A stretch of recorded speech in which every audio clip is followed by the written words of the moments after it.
Hello everyone, welcome to my channel and welcome back to my another new vlog. আমি সুদীপা আবারও চলে এসেছি নতুন একটা ভ্লগ ভিডিও নিয়ে তোমাদের সামনে। তো আজকের ভিডিওতে তোমাদের সবাইকে অনেক অনেক ওয়েলকাম। তো যেদিনকার ভিডিওটা শেয়ার করছি সেদিন ছিল 18ই ফাল্গুন বা হচ্ছে গিয়ে 3 মার্চ। তো আমার মুখ দেখে মনেই হচ্ছে যে আমি ভীষণ খুশি। হ্যাঁ, ভীষণই খুশি ছিলাম সেদিন। কারণটা কেন বলো তো? যাই হোক, দেখতে থাকো, তাহলেই বুঝে যাবে। তো বিকেল বিকেল আমি ভ্লগটা শুরু করেছিলাম, মানে ইন্ট্রোটা দিয়েছিলাম, তখন ওই 4:30 মতো হবে। তবে যাই হোক, আসল ভ্লগ শুরু হয়েছিল, মানে আসল সব কেরামতি শুরু হয়েছিল আরও কিছুক্ষণ বাদে। আর সেই দিনটা সত্যিই ভীষণ খুশি ছিলাম, ভীষণ আনন্দে নাচছিলাম, ভীষণ ভালো লাগছিল। তো এই যে যখন 6টা 7 বাজে, তখন মোটামুটি আমি অর্ধেক রেডি হয়ে গেছি। আর এই যে এত সমস্ত কিছু জিনিস দিয়ে, জীবনে প্রথমবার এত সমস্ত কিছু জিনিস দিয়ে আমি নিজে নিজে সাজছি। আর এই প্রথমবার আমি ঠিকঠাক মেকআপ করতে পেরেছি আমার এত বছরের লাইফে। তো মানে মেকআপটাকে ঠিকঠাকভাবে সেট করতে পেরেছিলাম, একদম স্কিন টোনের সঙ্গে ঠিকঠাক গিয়েছিল, ভালো রকমের সেট হয়েছিল, উগ্র লাগছিল না, একদম ভালো রকমের আর কি। যদিও আর একটা কথা, এই একটা প্রোডাক্টটা আমার কেনা নয়, শুধুমাত্র ওই হচ্ছে গিয়ে লিকুইড আইলাইনারটা ছাড়া বাকি সবই কারোর না কারোর দান। আর যে আমাকে দিয়েছে তাকে অনেক অনেক থ্যাংক ইউ। তো যাই হোক, শুধু জুয়েলারিটা পরলেই হবে আর টিপটা পরলে হবে, আর চুলটা একটু আঁচড়ে নিলে আমি রেডি। তো হ্যাঁ, সেদিন খুব ভালো মতো করে সাজছিলাম। মেকআপটা দেখে বোঝাই যাচ্ছে না বেশি উগ্র কিছু নয়, তবে প্রচণ্ড গরম ছিল, খুব ঘামছিলাম। তো এই হচ্ছে আমার ফুল লুক। আর এই শাড়িটা আমার খুব ফেভারিট শাড়ি। এটা যখন কিনেছিলাম, মানে অনলাইন থেকে কিনেছিলাম, ফ্লিপকার্ট থেকে, তো সেইটা আমি মিনি ভ্লগে শেয়ার করেছিলাম। তোমরা অনেকেই সেটাতে মানে অনেক ভিউজ ছিল, বেশ ভালো পরিমাণে রিচ হয়েছিল আর কি। তো এটা ভীষণ ফেভারিট শাড়ি আমার। এটাও আমাকে আমার এক বন্ধু গিফট করেছে। তো যবে গিফট করেছে তারপর থেকে আর পরা হয়নি। যাই হোক, থ্যাংক ইউ রে। আহ, তুই মনে রেখে রেখে আমার পছন্দের জিনিসগুলো আমাকে দিয়েছিস। এনিওয়ে, আমার কেমন লাগছে বলো? এত সাজুগুজু করেছি। আর এই চোকারটার কানেরটা আমি সরস্বতী পুজোতেও পরেছিলাম। তো এবার বলি কেন এত সাজুগুজু। সেই দিনটা ছিল আমাদের ছোট্টবেলাকার বন্ধুর, সরি বান্ধবীর, মানে আমার ছোট্টবেলাকার বান্ধবীর বা আমাদের সবারই স্কুল ফ্রেন্ড অনুশ্রীর বিয়ে। একটা উইকেট পতন হবে, হতে চলেছে, অলরেডি হয়ে গেছে। যাই হোক, তো যাই হোক, সেজেগুজে রেডি হয়ে গেছিলাম আর এই ছিল ওর গিফট। গিফট দেখিয়ে নিজেকে বড়লোক প্রমাণ করতে আমি চাই না, যদিও ওখানে রিচ বর্ন লেখা ছিল। যাই হোক, গিফটটা দেখানোর একমাত্র কারণ, হয়তো এত কিছুর ভিড়ে যদি অনুর মনে না থাকে, দেন ভাই ও যদি এই ভ্লগে দেখে, আমি তোকে একটাই কথা বলবো যে আমি যে গিফটটা দিয়েছি জানি না ভালো খারাপ কি, তবে আমি আমার অন্তর থেকে ভালোবেসে মন থেকে দিয়েছি। আমি চাইবো তুই গিফটটা ইউজ করিস, মনে রাখিস যে আমি দিয়েছি আর সেই ভেবে যেন ইউজ করিস, সেই জন্যই গিফটটা দেখানো। যাই হোক, এটা আমার ব্যাগ, এটা ওর নয়। তো আমি আমার ব্যাগ নিয়ে আর ওর জন্য গিফট নিয়ে হাজির। বিশাল বড়সড় একটা প্যাকেট দিয়েছিল, বুঝলে, আমি বড়লোক ফিল হয় এরকম ব্যাপার, মানে দামি গিফট আছে এরকম ব্যাপার। তো যাই হোক, বেরিয়ে গেছিলাম। এই যে সোমনাথের সাথে সে আমাকে নিতে এসেছিল। এই আছে আমার একমাত্র বন্ধু যে আমাকে সব জায়গায় নিয়ে যায়, মানে আমি ওর পেছন পেছন যাই আর কি। তবে ভাই রে ভাই, ছেলেদের সাজতে এত টাইম লাগে কি করে বুঝবো। সবাই জানে মেয়েদের সাজতে তো টাইম লাগে। এ আমাকে বলেছিল 5:30টায় বেরোবো আর 6:45টায় আমার বাড়ির সামনে এসছে, মানে এই রকম লেভেলের।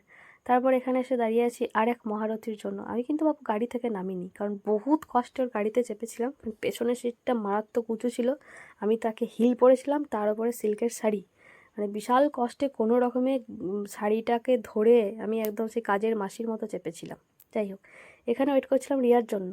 সে এতক্ষণে মানে বিয়েতে যাবে তার আগে এই যে গিফট কিনতে গেছে, আর এখানে এসে দাঁড়িয়ে আছি। আমাদের একসঙ্গে যাওয়ার কথা ছিল, তবে ও গিফট কেনার জন্য আগে আগে চলে গিয়েছিল আর কি।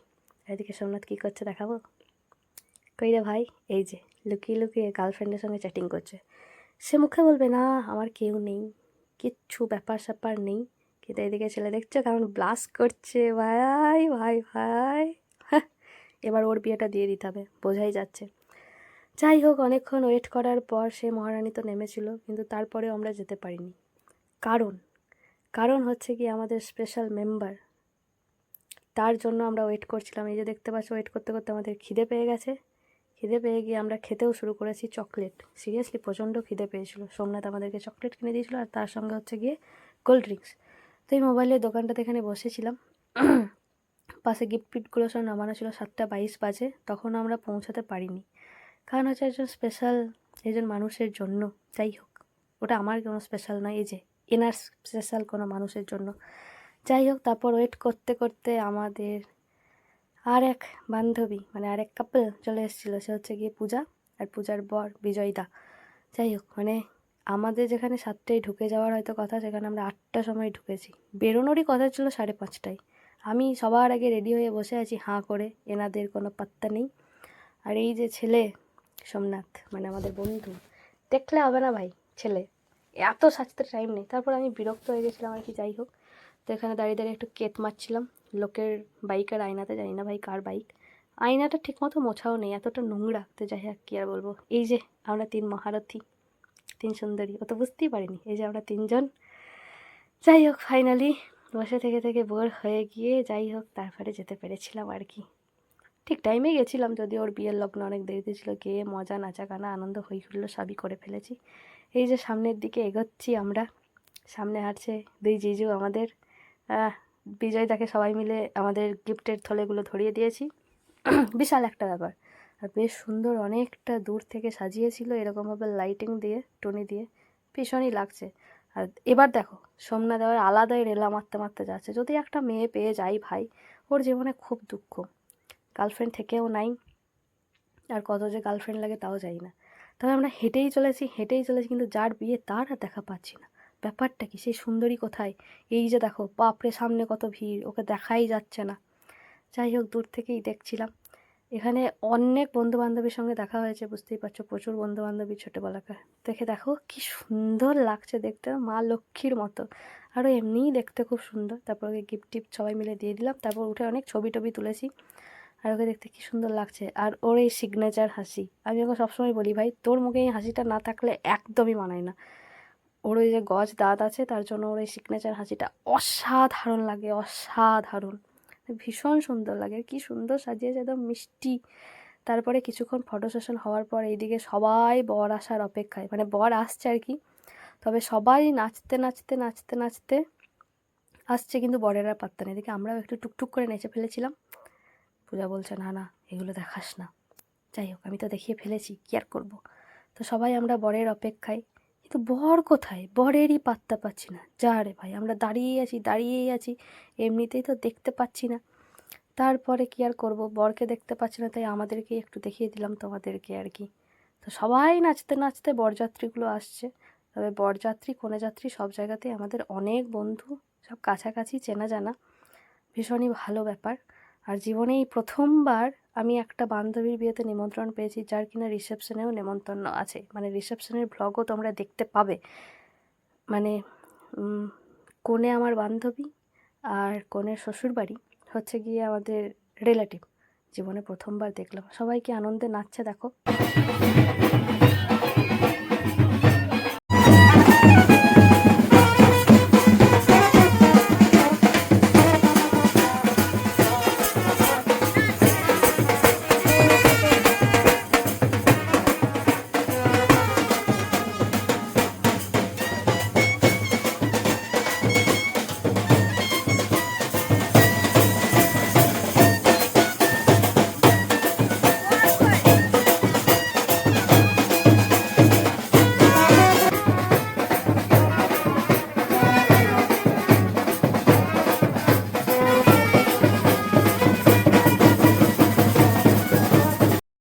তারপর ব্যাপারটা কী হয়েছে, যখন সবাই ধৈর্য হারিয়ে ফেলেছে, আশা ছেড়ে দিয়েছে, তখন দেখছি বর কোলে চেপে আসছে। তখন বাজনার দলও সাইড হয়ে গেছে, কেউ সেভাবে ছিল না। তারপর সবাই ছুটে ছুটে আসছে, মানে বরেরই পাত্তা পাওয়া যাচ্ছে না, বরযাত্রী এত আসছে। যাই হোক, তারপরে আবার গেছিলাম অনুর কাছে, আবার ফটো তুলতে। ক্যামেরাম্যান তো ফটো তুলবেই, বাট আমাদের ছোটোবেলার বান্ধবী, আমাদের গ্যাংয়ের বান্ধবী, মানে গ্যাংয়ের একজন, তো তার সঙ্গে আমাদের ভালোভাবে ছবি তোলা হয়নি। ক্যামেরাম্যান তুলবে সেটা আলাদা কথা, বাট আমাদেরকে তো ভালো করে ছবি তুলতেই হবে, তাই না? আমরা প্রচুর প্রচুর ছবি তুলেছি, প্রচুর মজা করেছি। তবে কি হয়েছে, ওর বিয়েরটা না আমরা দেখতে পাইনি। কেন হচ্ছে কি, বিয়ের লগ্ন অনেক দেরিতে ছিল, ততক্ষণ আমরা বাড়ি চলে এসেছি। যাই হোক, তারপরে খাওয়া দাওয়ার দিকে যাচ্ছিলাম, তো এই দিদিটা আর আমি নিরামিষ খাবো। আমার সেদিন সোমবার ছিল, তাই জন্য সোমবার আমি নিরামিষ খাই। তো সামনে ওই যে দিদিটা যাচ্ছিলো, সে আমাদেরকে সেই জায়গাটা দেখাতে নিয়ে যাচ্ছিলো। তো এখানে রান্নাগুলো ভীষণ ভালো হয়েছিল অনুর বিয়ের, সিরিয়াসলি, মানে নিরামিষ হলেও এত সুন্দর ছিল। আমিষগুলো কেমন ছিল জানি না, সেটাও ডেফিনেটলি ভীষণ ভালোই হয়েছিল। এখানে স্যালাড, ফ্রায়েড রাইস, এটা ছিল চানা চানা কাবলি এরকম কিছু একটা ছিল, আর একটা ছিল হচ্ছে সরি পনির ছোলা চানা, যাই হোক হোয়াট এভার, ওটা একটা ছিল। আর একটা ছিল পনিরের কোপ্তা বা এরকম টাইপের কিছু একটা, চাটনি, পাঁপড়, মিষ্টি, আইসক্রিম, হজমলা, এই সমস্ত কিছু ছিল। ভীষণ ভালো রান্না হয়েছিল আর সেদিন ভীষণ আনন্দ করেছিলাম। অনেক বন্ধু বান্ধবীদের সঙ্গে অনেক দিন পর দেখা হয়েছে, ভীষণ আনন্দ করেছি, ভীষণ এনজয় করেছি। তারপর খাওয়া দাওয়ার পরে আর সেরকম খুব বিশাল কিছু ভিডিও করা হয়নি, বাড়ি চলে গেছি। তো যেটা বলার, অনু তোর বিবাহিত জীবন অনেক সুখের হোক, তোরা দুজনে একসাথে অনেক ভালোভাবে সংসার কর, অনেক ভালো থাক, অনেক বেস্ট উইশেস তোদের জন্য, খুব খুব খুব ভালো কাটুক তোদের নতুন জীবন। তো এই ছিল সেদিনকার ভিডিও। দেখা হবে আবার অনুর রিসেপশন ভ্লগ নিয়ে। ততক্ষণ তোমরা সবাই সাথে থেকো, পাশে থেকো। ভিডিও ভালো লাগলে অবশ্যই লাইক, কমেন্ট, শেয়ার, সাবস্ক্রাইব করে দিও। দেখা হবে নতুন ভিডিওতে। ততক্ষণ টাটা, রাধে রাধে।